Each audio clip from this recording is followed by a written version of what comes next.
அப்பவும் உங்கள் ஜெப வாழ்க்கை ஒரு ஸ்டேபிளான ஜெப வாழ்க்கையாக இருக்குதா? நினச்சா ஜெபம், நினச்சா 1 மணி நேரம் ஜெபம், இல்லை 4 மணி நேரம் ஜெபம், இல்லை ஜெபமே இல்லை, 0 ஜெபம், இப்படி நம்மளுடைய வாழ்க்கை இருக்குதா?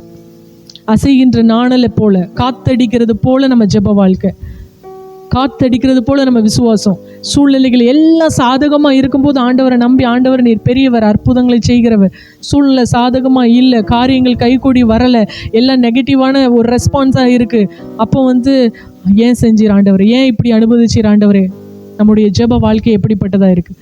தினம் 3 வேளையும் காரியங்கள் எப்படி சாதகமாக இருந்தாலும் இல்லாவிட்டாலும், ராஜாவோட கட்டளை இவனுக்கு ஆறுதலாக இருந்தாலும் ஆதரவாக இருந்தாலும் இல்லாமற் போனாலும், தான் முன் செய்து வந்தபடியே தினமும் 3 வேளை ஜெபம் பண்ணி ஸ்தோத்திரம் செலுத்தினான். ஆமென். இன்னைக்கு ஸ்தோத்திரம் நமக்கு எப்போ வருது? ஏதாவது அற்புதம் நடந்தால் வருது, ஏதாவது ஒரு சைன் நல்லா தெரிஞ்சால் ஸ்தோத்திரம் வருது. இல்லைன்னா நம்முடைய ஜெபங்கள் அழுகையும் கண்ணீருமாவே முடிஞ்சு போயிடுது. புலம்பல் கீதங்களாகவே என்ன பண்ணிடுது? சில பேர்லாம் புலம்பல்ல எரேமியா எத்தனை அதிகாரம் எழுதி வச்சிருக்கிறாரு? சில பேர்லாம் 10, 15, 20 எழுதி வச்சிருக்கிறாங்க அவங்க வாழ்க்கையில.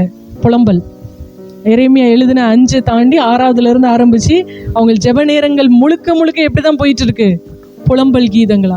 தன்னுடைய சூழ்நிலைகள் எவ்வளவு தனக்கு எதிராக இருந்தாலும் தானியேல் திடமாய் தன்னுடைய ஜெபத்திலும் ஸ்தோத்திரத்திலும் எப்படி இருந்தாரு?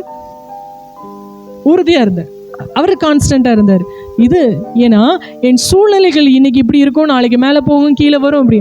ஆனால் நான் சேவிக்கிற தேவன் அவர் மாறாதவர், அவர் நேற்றும் இன்றும் என்றும் மாறாதவர்.